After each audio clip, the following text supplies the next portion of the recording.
नमस्कार बच्चों।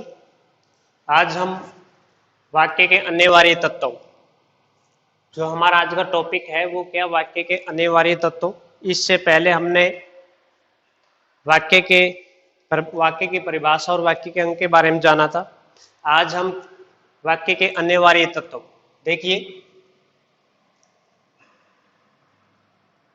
वाक्य के 6 अनिवार्य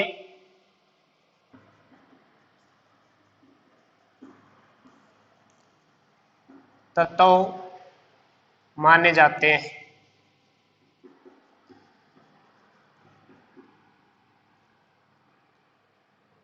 नंबर 1,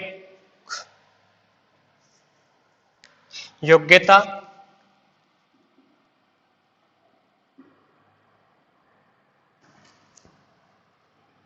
नंबर 2, आकांक्षा।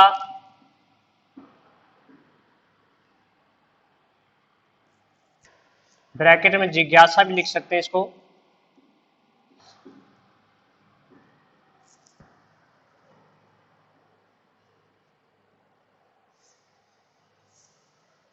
नंबर 3, आसक्ति।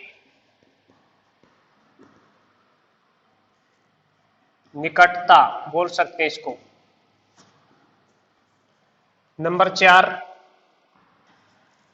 सार्थकता।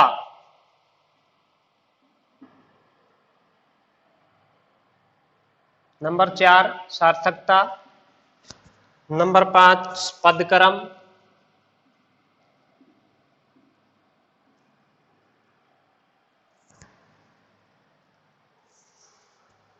नंबर 6,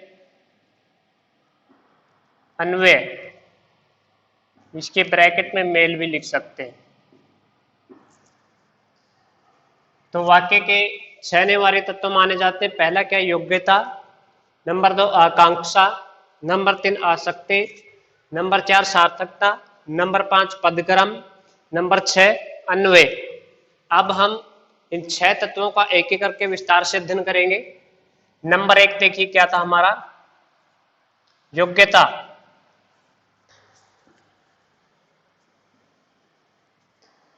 नंबर 1, योग्यता।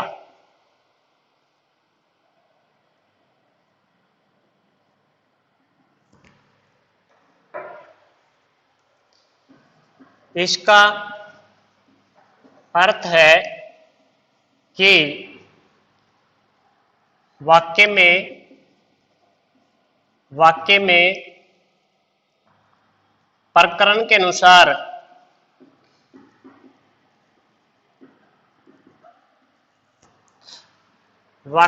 प्रकरण के अनुसार अर्थ प्रकट करने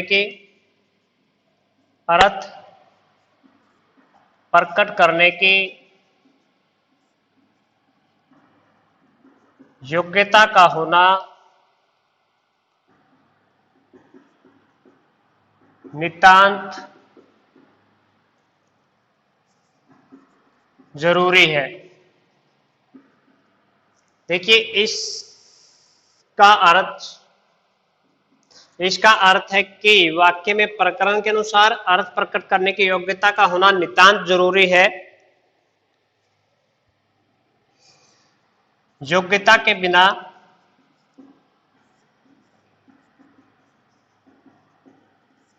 वाक्य नीरस लगता है। जैसे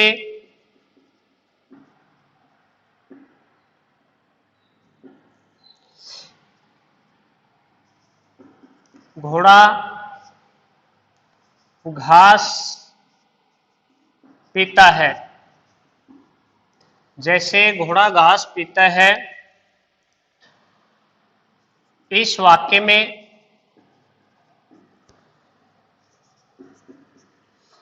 अर्थ प्रकट करने की योग्यता का अभाव है, क्योंकि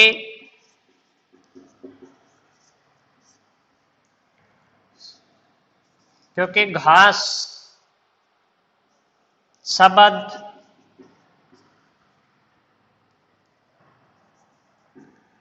खाने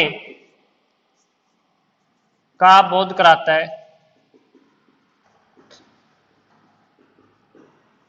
है।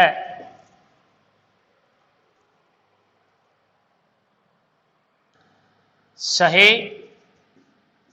वाक्य इस प्रकार होगा,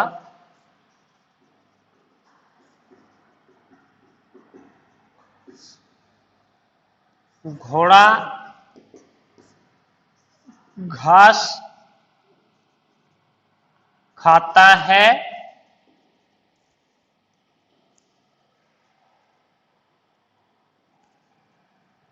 या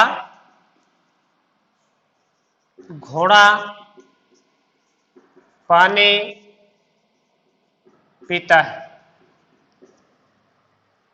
घोड़ा घास पीता है, इस वाक्य में अर्थ प्रकट करने की योग्यता का अभाव है, क्योंकि घास शब्द खाने का बोध करवाता है। सही वाक्य इस प्रकार होगा, घोड़ा घास खाता है या फिर घोड़ा पानी पीता है।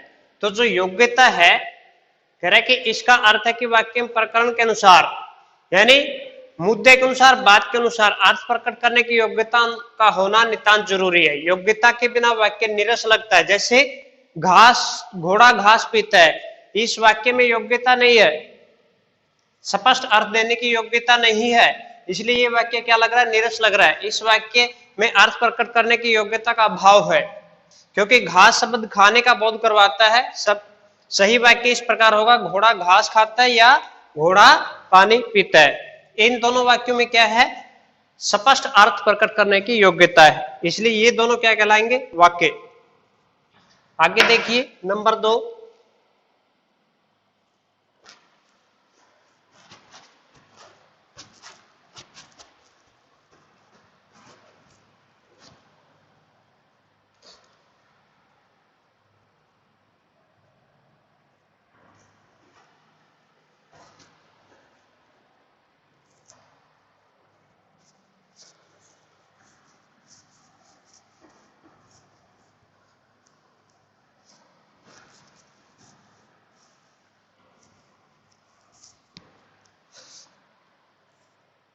नंबर 2 जो दूसरा तत्व है, आकांक्षा।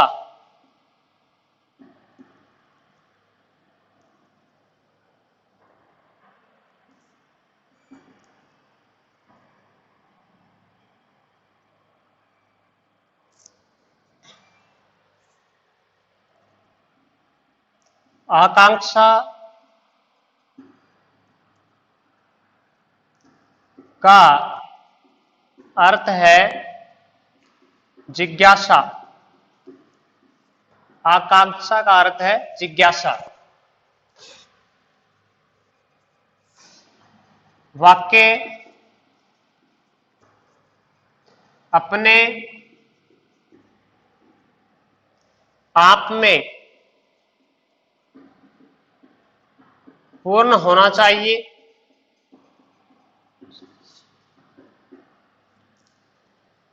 तभी वह सार्थक अर्थ देता है। जब तक वाक्य में श्रोता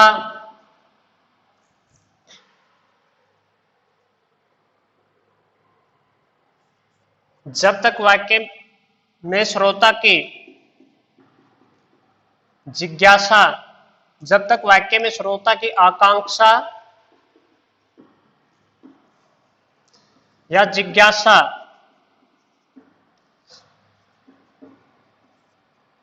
शांत नहीं होगी, तब तक वह वाक्य सार्थक वाक्य नहीं कहलाएगा।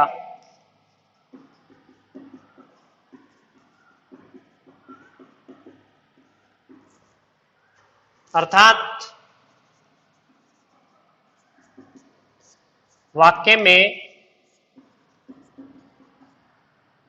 जिज्ञासा या आकांक्षा की त्रिपत्ति का आकांक्षा की त्रिपत्ति का पूरा होना नितांत जरूरी है।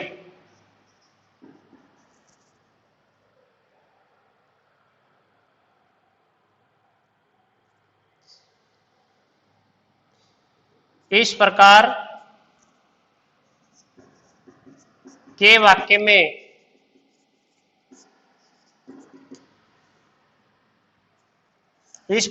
वाक्य में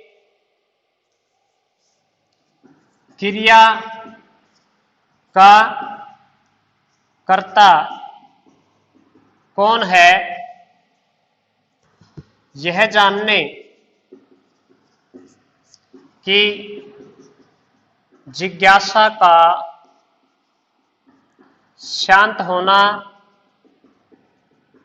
जरूरी है।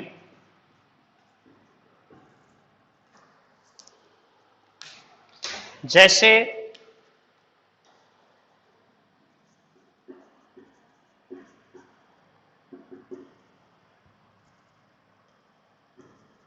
रात को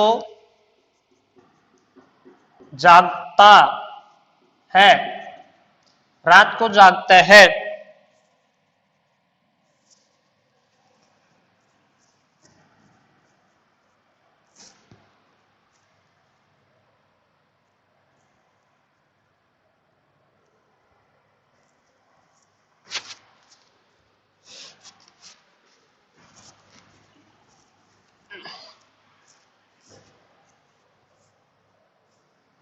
इस वाक्य में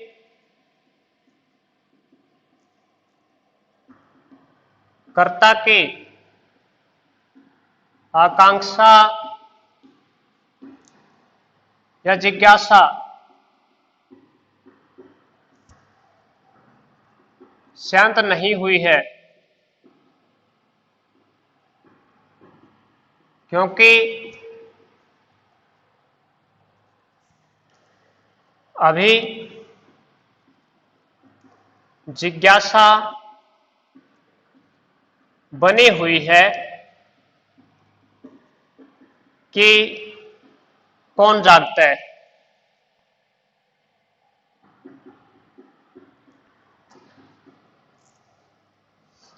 इसलिए सही व सार्थक वाक्य इस प्रकार हुआ।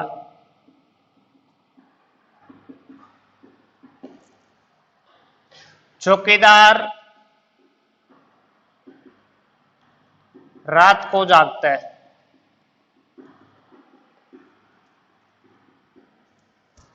चौकीदार रात को जागता है। तो ये क्या है?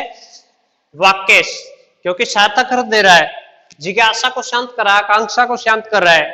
तो दूसरा तत्व हमारा जो आकांक्षा था, जिज्ञासा था, वाक्य में उसका शांत होना, उसका पूरा होना नितांत जरूरी है। उस जिज्ञासा के शांत हुए बिना वाक्य सार्थक नहीं कहला सकता। सार्थक वाक्य होना जरूरी है। इससे आगे देखिए नंबर 3,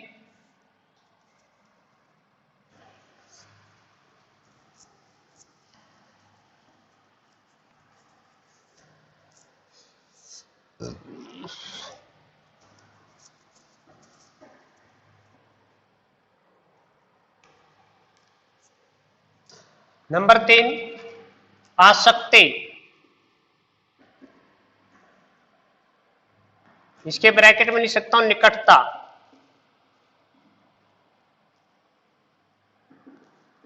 इसके अंतर्गत वाक्य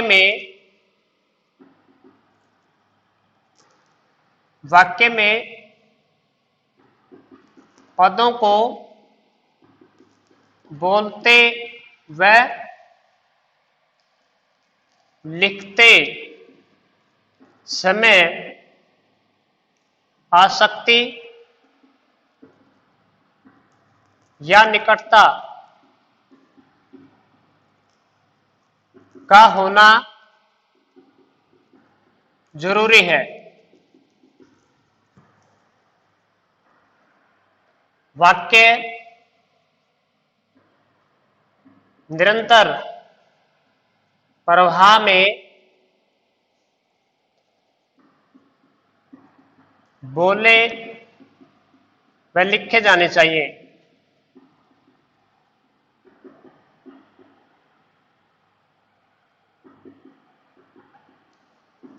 प्रवाह में लिखे या बोले जाने चाहिए।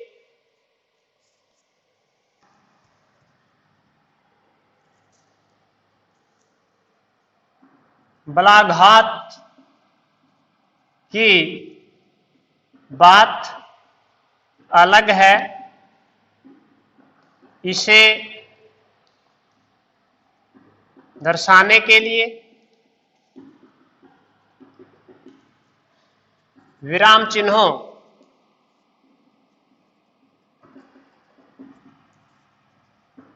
प्रयोग किया जा सकता है। विराम चिन्हों का प्रयोग किया जा सकता है। देखिए तीसरा अनिवार्य तत्व क्या, आसक्ति यानी निकटता। इसके अंतर्गत वाक्य में पदों को बोलते व लिखते समय आसक्ति या निकटता का होना जरूरी है। वाक्य निरंतर प्रवाह में बोले व लिखे जाने चाहिए। बलाघात की बात अलग है, इसे दर्शाने के लिए विराम चिन्हों का प्रयोग किया जा सकता है। तो तीसरा अनिवार्य तत्व क्या था, निकटता, यानी वाक्य में जो पद हैं उनको बोलते व लिखते समय निकटता का होना जरूरी है। बिना निकटता के वो नीरस कहलाएंगे, निरर्थक कहलाएंगे। नंबर 4 सार्थकता। सार्थकता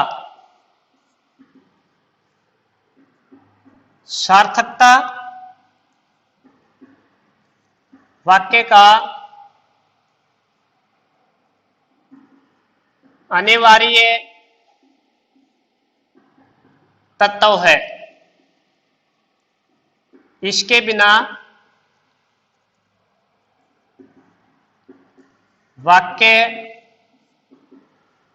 निरर्थक कहलाता है। इसके बिना वाक्य निरर्थक कहलाता है।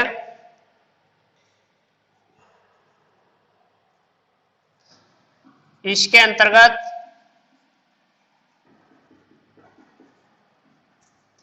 निरर्थक शब्दों का प्रयोग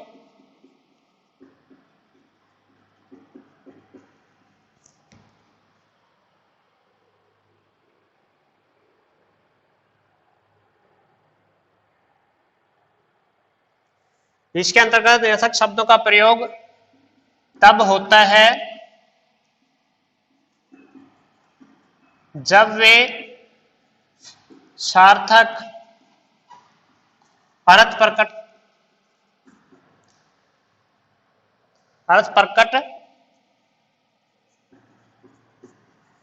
करते हैं। जैसे क्या कच कच लगा रखी है। देखिए क्या कच कच लगा रखी है, ये हमें सार्थक अर्थ दे रहे हैं। अगर हम ये कहें कि कच कच, ये हमें निरर्थक अर्थ दे रहे हैं। कच कच का मतलब बकवास। लेकिन जब हम इस तरह लिखेंगे क्या कच कच लगा रखी, तो ये निरर्थक शब्द भी सार्थक अर्थ देंगे। इसलिए वाक्य में सार्थकता का होना नितांत जरूरी है। देखिए सार्थकता वाक्य का अनिवार्य तत्व है। इसके बिना वाक्य निरर्थक कहलाता है। इसके अंतर्गत निरर्थक शब्दों का प्रयोग तब होता है जब वे सार्थक अर्थ प्रकट करते हैं। कच कच हमारा निरर्थक शब्द है, लेकिन सार्थक बनाने के लिए हमने क्या किया, क्या कच कच लगा रखी है, इस नजरिए से क्या हो गए, सार्थक हो गए। नंबर 5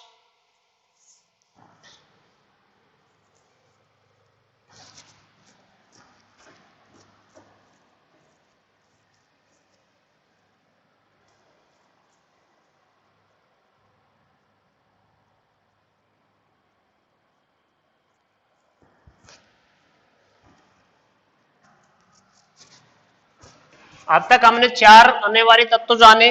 पहला था योग्यता, दूसरा आकांक्षा, नंबर 3 आसक्ति, नंबर 4 सार्थकता, नंबर 5 पदक्रम। पांचवा जो है पदक्रम। वाक्य के पदों में पदक्रम का होना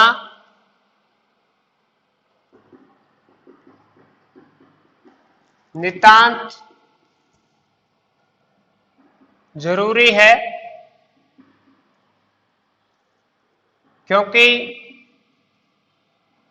हर भाषा का अपना पदक्रम होता है। हिंदी भाषा में यह पदक्रम इस प्रकार है।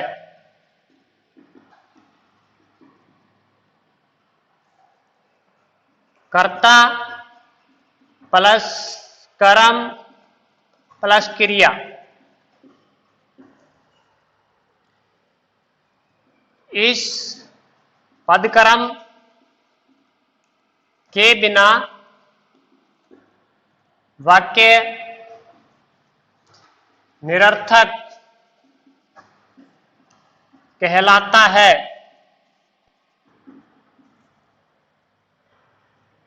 सही पदक्रम का उदाहरण इस प्रकार होगा।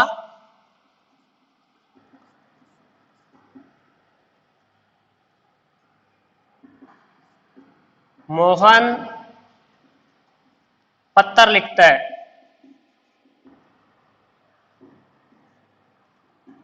मोहन पत्र लिखता है। तो देखिए पांचवा तत्व अनिवार्य तत्व पदक्रम। वाक्य के पदों में पदक्रम का होना नितांत जरूरी है, क्योंकि हर भाषा का अपना पदक्रम होता है। हिंदी भाषा में यह पदक्रम इस प्रकार है, कर्ता कर्म क्रिया। इस पदक्रम के बिना वाक्य निरर्थक कहलाता है। सही पदक्रम का उदाहरण इस प्रकार है, मोहन पत्र लिखता है। देखिए मोहन क्या है, कर्ता है, पत्र क्या है, कर्म है, और लिखता क्रिया। तो ये पदक्रम होना बहुत जरूरी है, क्योंकि पदक्रम वाक्य का एक अनिवार्य तत्व है। नंबर 6 अन्वय।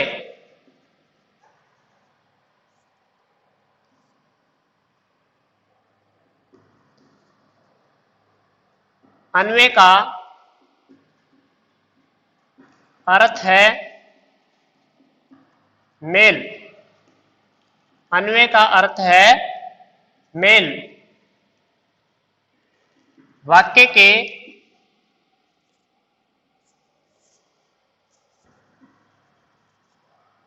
वाक्य की क्रिया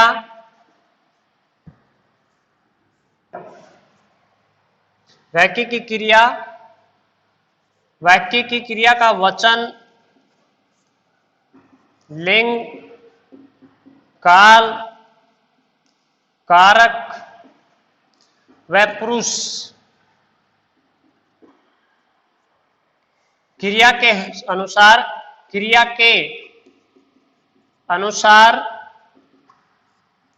होना चाहिए। अर्थात वाक्य के लिंग, वचन, काल, कारक, पुरुष आदि क्रिया के अनुसार होने चाहिए।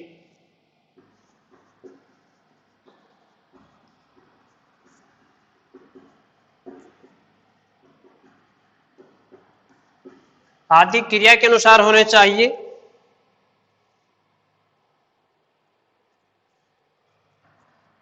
इनके बिना वाक्य में भ्रम पैदा हो जाता है। जो सही नहीं होता।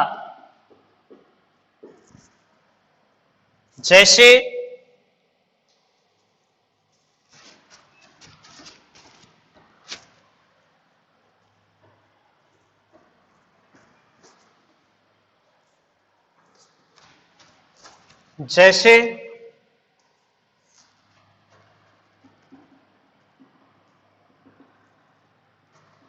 गीता सुंदर नाचते हैं।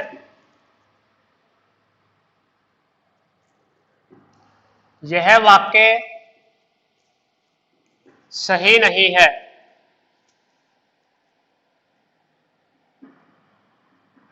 क्योंकि इसमें वचन, काल, कारक तथा क्रिया संबंध यानी मेल नहीं है। सही वाक्य इस प्रकार होगा।